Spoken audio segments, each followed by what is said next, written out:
أسرع وأسهل مسمنة تقدري تصنعيها لوحدك في الدار، تحتاجي فيها فقط 3 مكونات. تابع معايا الفيديو، راح نشارك معكم عقدة تزيد وزنك بسرعة، تعالج نحافة شديدة، تسمن الوجه وتسمن الجسم أكيد بطريقة صحية وطبيعية.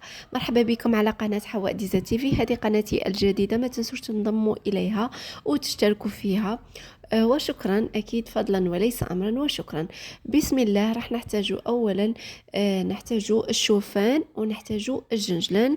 الشوفان ممتاز، يساعد على زيادة الوزن لأنه عالي السعرات، يفتح الشهية بشكل طبيعي، يمد الجسم بالطاقة، يعني يحتوي على فيتامينات ومعادن مهمة مثل الحديد، المغنيسيوم، الزنك.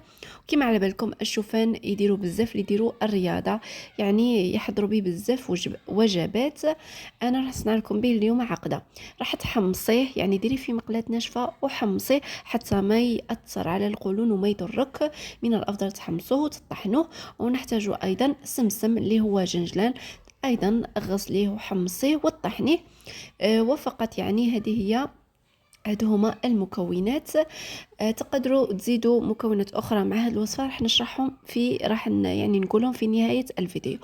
طريقه، راح تجيبي علبه تاع زجاجه تكون مغسوله معقمه، وديري فيها كاس من الشوفان، يعني كاس صغير، كاس تاع الشاي ولا وتزيدي ديري ايضا نفس المقياس، ديري كاس تاع سمسم محمص مطحون اللي هو جنجلان. السمسم ايضا ممتاز خاصه في تسمين المناطق الانثويه وابرازها، ننصح به بزاف يعني النساء والبنات.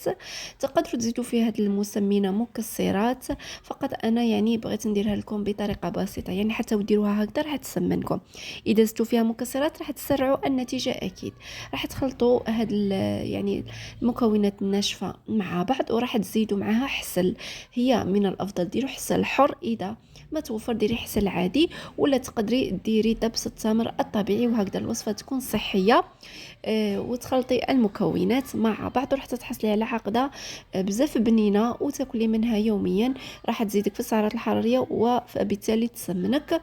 كما قلت لكم تقدروا تزيدوا فيها اللوز، الجوز، اي نوع مكسرات. تقدروا تزيدوا فيها حبل العزيز، تقدروا تزيدوا فيها البشنه. المهم حمصوا هذه المكونات وطحنوهم.